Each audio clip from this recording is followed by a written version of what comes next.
joining us. We're back. Week 3. Yeah, week 3. Holy. It doesn't sound like a lot, but it feels like a lot. It feels like a lot. It feels so exciting. We have this momentum with this show called Today is Your Day. I'm Dr. Saira. I'm Jena Amarsi. And today is your day to rise up above that drama. Just rise up above the drama. That's the day. And so just before we got on, we were talking about, okay, what do we actually mean by drama? So let's tell you a little bit about what we mean by, what does that even mean? Well, to me, drama means making a big deal out of the things that you know in the back of your mind really don't need to be a big deal. You know how when you are mad at someone, everything that they do is like infuriating to you? Mm-hmm. And like breathing? Yes, breathing. Like they're breathing and you're like, stop breathing. That's so loud. That's so loud. And when you're thinking positive thoughts about them, though, on the other hand, they could really do anything they want to do, and you'd be like, "Oh, look at him breathing. Poor them. Oh, they're just having a bad day or whatever." Like must have a cold. Yes, you let them get away with anything, right? So I think that drama is So to me, drama means making a huge deal out of the things that you really know are not a big deal. Okay, can I add to your definition of drama? So my definition of drama, in addition to that, is making other people's problems your problems. Oh, yeah. So for those of us who are people pleasers, mm-hmm. what I do is my brother's having an issue, or my sister's having an issue, or my cousin, or, those people in Syria, or, the people in the States, or my neighbor, or, that guy, somebody in the world is having an issue.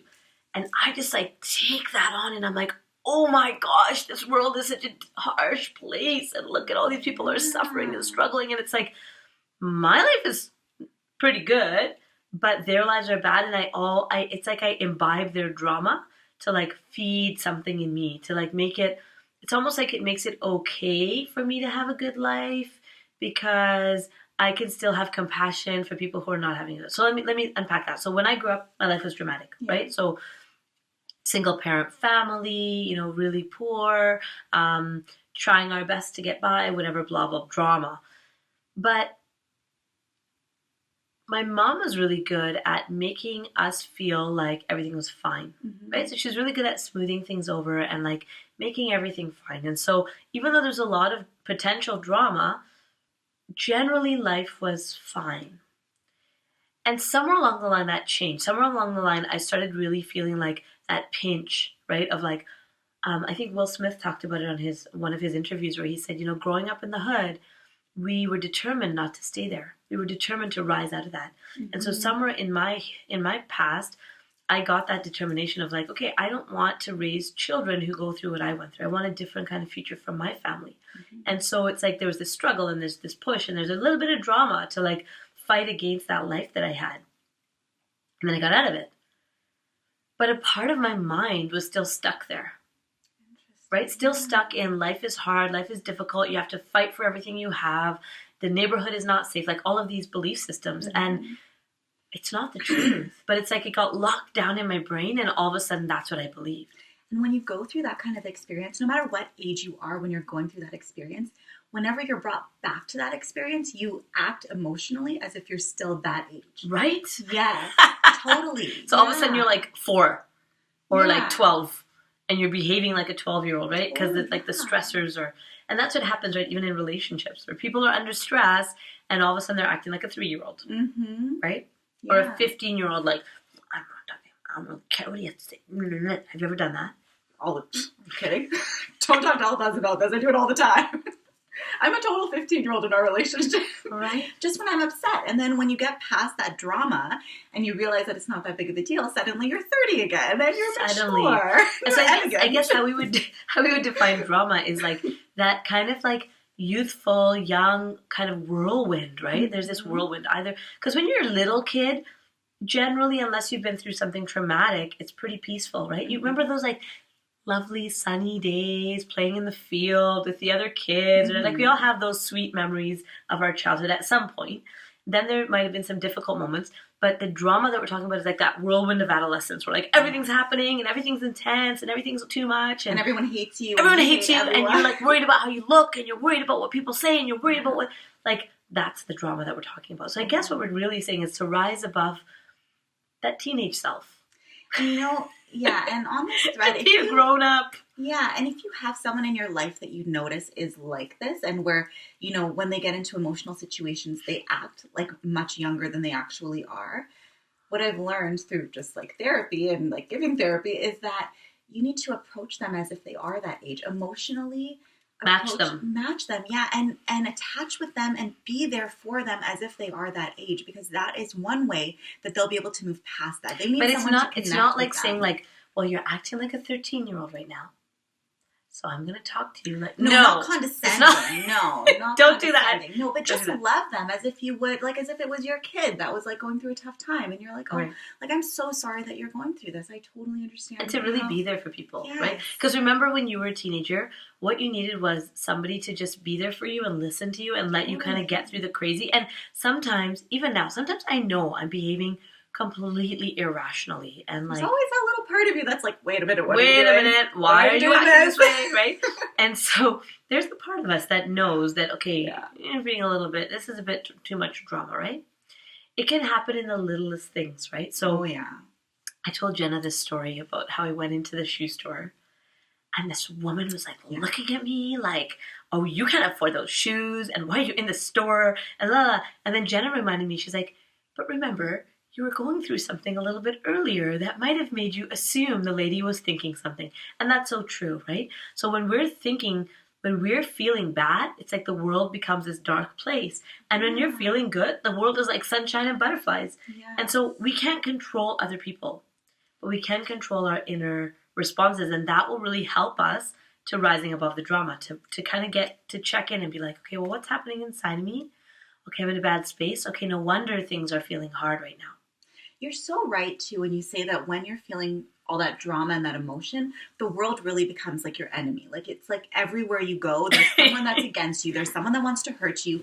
And you, frankly, kind of want to hurt other people, too. Like it's like, you're like in that state with the world. And when you're in a good place, it's true. I feel like a totally different person when I'm in a good mood and when I'm in a bad mood. Like as if you have a background theme song.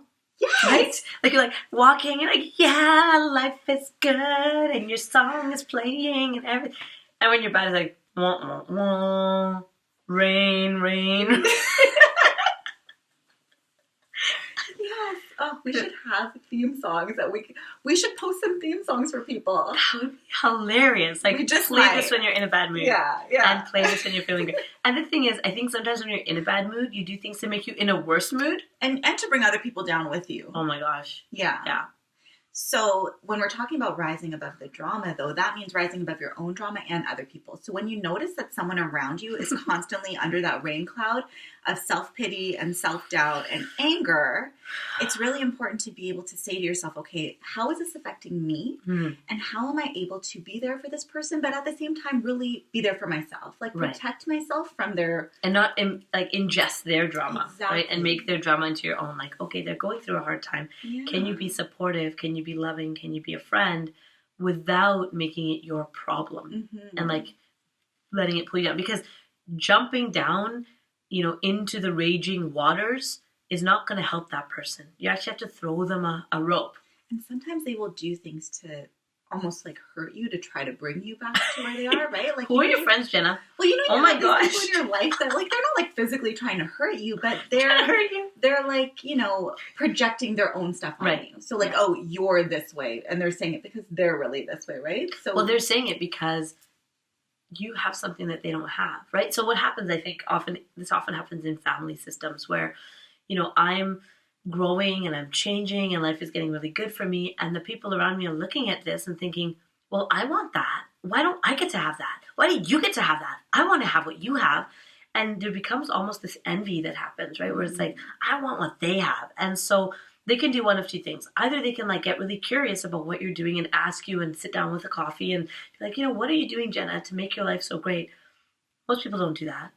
Most people, if they're not self-aware, are going to be like trying to actually pull you back down because it's uncomfortable for them when you're starting to shine and they're exactly where they were 10, 15, 50 years ago. They're stuck there and you're moving on. And it's hard.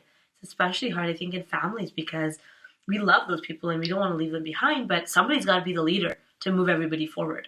Everyone can't just be stuck in that old story. Yeah. So if you're one of those people that is currently moving up, then one way that you can rise past the drama is to recognize that maybe this is what's happening in your life. Maybe these other people are doing this stuff to you, like trying to pull you down in little subtle ways or in sometimes very big obvious ways. And just recognizing it allows you that choice. Mm-hmm. So do I let them bring me down, or do I say to myself, it's okay to shine. Okay. It's okay to, be doing something good in your life. It's okay to feel happy. Right. Expand. And your it's okay to container for continue happiness. loving them and continue blessing them and sending them your support. You might just not want to be hanging out with them, for 6 hours every day. You might choose to do other things. Keep a little bit of distance. Yeah. And you can absolutely love people from a distance for a period of time. That's the best way to love people. Yeah. Yeah. And so now let's talk about if you're one of those people that's noticing that you're very jealous of other people in your life. So if you're one of those people that's noticing that you see other people succeeding and you really want what they have, but you feel like maybe you're stuck, or maybe you just don't know how to get there because you're in that state of mind where you're really negative and nothing good happens when you're negative, right? Right. So it's tough, especially because if you're watching this, you're probably already a bit self-aware and you're already interested in making change. Mm-hmm. But when you feel stuck, it's really hard to move. And so I would say for those people who are stuck, just do one thing. Just do one thing. So that one thing could be, you pick up a self-help book. That one thing could be, you start going to the gym once a week for a class that you like. That one thing could be, you dedicate to your spiritual practice. Just do one thing differently that you haven't been doing and that you'll enjoy. That when you do this one thing, you feel good. For me, when I was in that funk, the one thing I did was I started reading a novel. Because I know I love reading and it makes me feel good.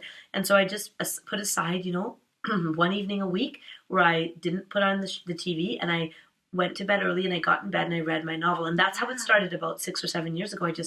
One thing. I just started reading one night a week for about 20, 30 minutes. That's awesome. And that one thing does is it shifts you out of the old pattern that you're in. Because you add something new, right? When you add something new that you're doing just for you because you love to do it, all of a sudden things start to change. And you know what? There's lots of excuses. And they're probably really valid excuses about why you can't do that one thing.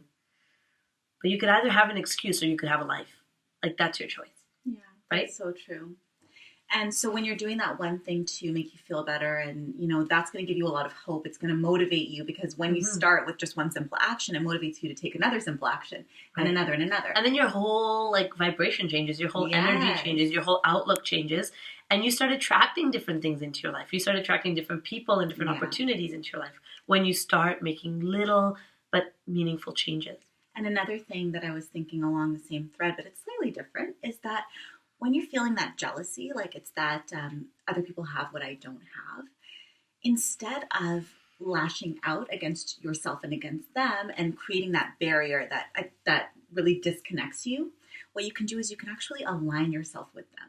Right. So instead of saying this person has something that I want, and so because I'm angry about that, I'm going to separate. Push away, yeah. You say this person has something that I want, so and you know what? Closer. Yes, I can have that too. Right. I am this person. I am similar to this person in this way. So by aligning yourself with them, you're recognizing your own power, right? And you're saying if they can do it, so can I can do it too. So can I. If a 7-year-old, okay. So see this necklace that we're wearing.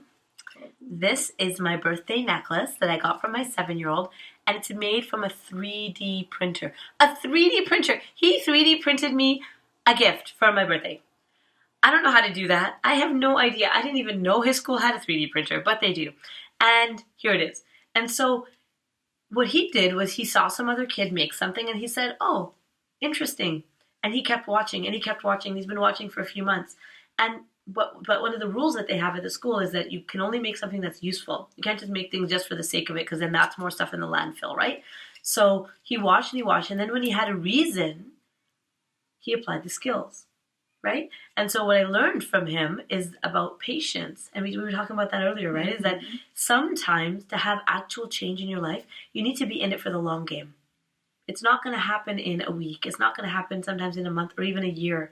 It's going to be that patience and that watching and that learning and that watching and that learning. And then when it's right, then you act. Then you actually build something physical, right? But it's those little steps of watching, learning. And so absolutely, it's about partnership. It's about stepping towards the thing you want rather than judging it. So, going back to my story about growing up poor and whatever. So we had, to feel okay about being in poverty, people will often make stories about what it means to be poor. So we'll often make stories about things like, well, we're good-hearted, we're hardworking, we're good people. And so when we make those stories about ourselves, we say, we're poor, but we're so hardworking. When we tell ourselves that story, another story also gets created, the opposite story, which is, if we weren't poor, we'd be lazy. And so without even really noticing it, what we're doing is we're creating this split between the poor and the rich, or poverty and abundance, right? And so then as I'm an adult and I start stepping closer to abundance, I start banging up against this old story that I didn't even know I'd created about, well, rich people must be lazy. Oh my God, yeah. Right? Because it's all of a sudden I have this story that I didn't even know I created, and I'm banging against it and I say, I don't want to be rich because I don't want to be lazy, or maybe I do want to be lazy. Do I want to be lazy? Should I be lazy? Is lazy a good thing? Maybe I want, and all of a sudden there's this like a drama again, and it doesn't need to be there. And so what happens in that moment when I'm banging up against a new story is for me to look at it and say, oh, I have a belief system. Mm-hmm. I have a belief system that I can only be hardworking if I'm poor. I don't have room in my mind for hardworking and abundant. How's that going to work now?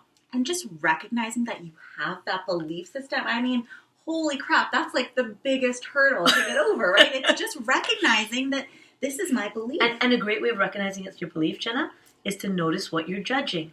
Yes. To notice what you're envious of. If you're judging someone and making them bad or wrong, or if you're envious of someone and making them like so much greater than you, then there's some stories you've told yourself about what is true.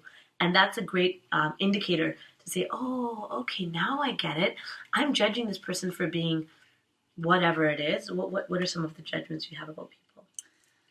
I don't know. If they're good looking, then they're stupid. Okay, right. So I'm judging this person for being, not smart because I have a belief system that you can either be smart or pretty. I don't think you can be both. Mm-hmm. And then all of a sudden you see what your own story is. And so now it's no longer about that other person. It's no longer about them at all. It's about yourself and saying, well, okay, so then if I think I'm smart, then I guess I don't think I'm pretty because I've separated those two. And all of a sudden you have an aha and you say, well, why couldn't I just be both?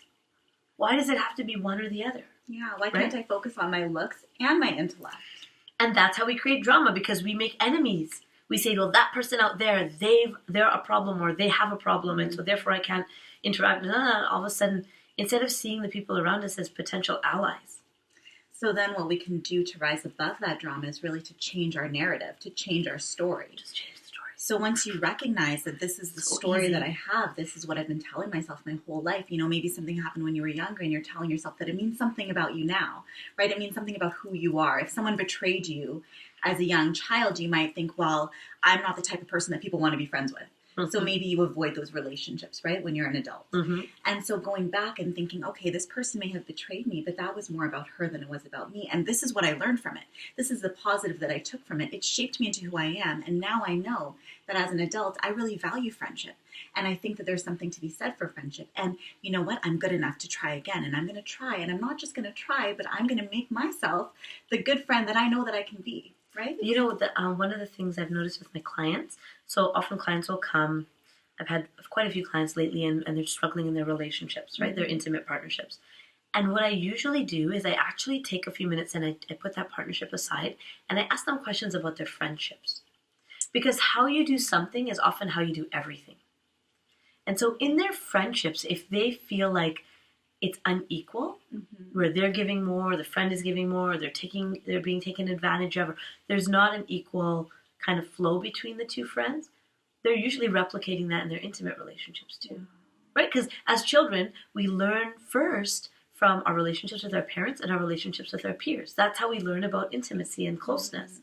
And so if those things were not kind of clean for whatever reason, then we repeat those patterns in our adult relationships, right? And then we recreate those dramas as adults. So then once you realize the pattern is there, how do you start to change it?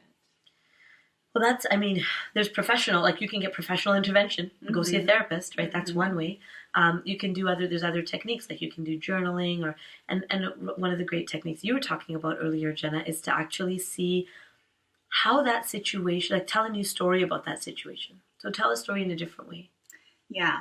And so one of the things that I do with my couples that come into therapy is that, actually, this is one of the very first things that I do, is that we talk about their past, but not the past the way that they've been telling it, you know, because we all have a very specific story about how we got to where we are, especially when hard things happen and it's been very difficult to overcome. Mm-hmm. So instead of talking about that more like recent, painful past, we go even further back and we talk about some of their successes. You know, how did you meet? How did you what fall was it in that love? drew you to each other? Yeah. Yeah. How did you get through so many years of marriage? There are so many hidden strengths and resources that we all have and our relationships have that we don't even recognize and we don't pay attention to. And just paying attention to those good things in our relationship and even just in ourselves, that brings it from the past into the present where we can start to use it right away. Right away. And it's actually the theory is called positive psychology, right? So for many, many, many years in psychology, since the 50s, the focus has been on what's the problem and how do we solve the problem.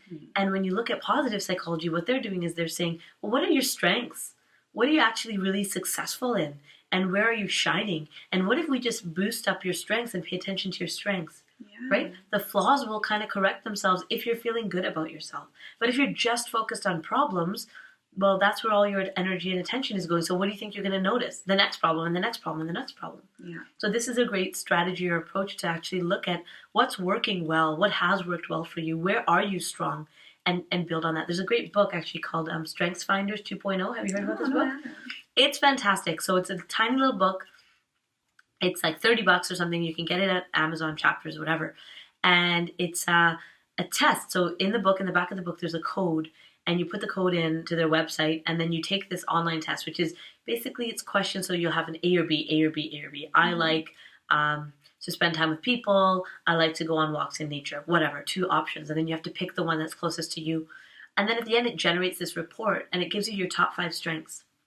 And once, so my husband and I did this, and what was really fascinating about it was that when we saw his strengths and my strengths, and we realized that some of the things that really annoy us about each other are just us playing to our strengths. So one of the things of mine is called woo. Okay, woo, winning over others is one of my strengths. So people like talk to me and they just like me and they don't really know why they like me and they just like kind of feel connected to me. They feel close to me, which I've always been like that. For him, what that means is when we go out in social places, it's all about me, right? So it's all about people interacting with me and paying attention to me, and he's kind of like in the background.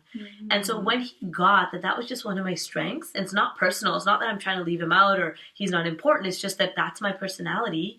I have that winning over others thing. Now it's easy for him. He just like kind of like finds one person to connect with because he's not like in the big group. He's just his strength is probably one-to-one, right? Yeah. So he just like finds the one person he wants to talk to for the whole night at the party, while I'm like flitting around, winning over everybody. And that's one example of how when you just know things, like when you learn things about each other and about yourselves, it clears stuff up. Oh my God, right? So much easier. Strengths Finders 2.0, check it out. Yeah, so just becoming aware of your own strengths and becoming aware of what you enjoy and what you don't enjoy. And when you envy something, becoming aware that maybe that's something you need to pay attention to actually aligning with. Right. You know, so you can move forward. To bring some of that into your life rather than, you know, when you judge something, when you put it out there, you don't really have access to it now because, you know, like my example, barrier, like rich people are lazy. Well, I don't want to be lazy, so I don't want to be rich. What? Wait a minute. That doesn't make, I don't, rewind. Yeah. Right? So figure out your story, figure out your trigger points. And once you figured out your trigger points, then you have a much clearer idea of, okay, well, now that I know that this is my belief, and now that I know that these are my strengths, what am I going to do with that, right? Like, where do I want to take that? Right, and can I actually the world now opens up. Yeah, and rise above, right? Rising above that old dramatic story to the life that you really want to have. Totally. Wow. That was a good one, hey guys? Yeah. I liked it. That was awesome. I learned so much. We're like sitting here learning from each other. I know. Hopefully you learned something too. So please share this with your friends. Comment below if you've had some aha moment during this talk show. Yeah, and let us know if there's something you want us to specifically talk about. Oh, yeah, we would love that. We would love that. Yeah, we will talk about anything. Clearly. Literally anything. Clearly. 3D printing, like clearly. So we'll see you next week. We'll see you next week for Today's Your Day.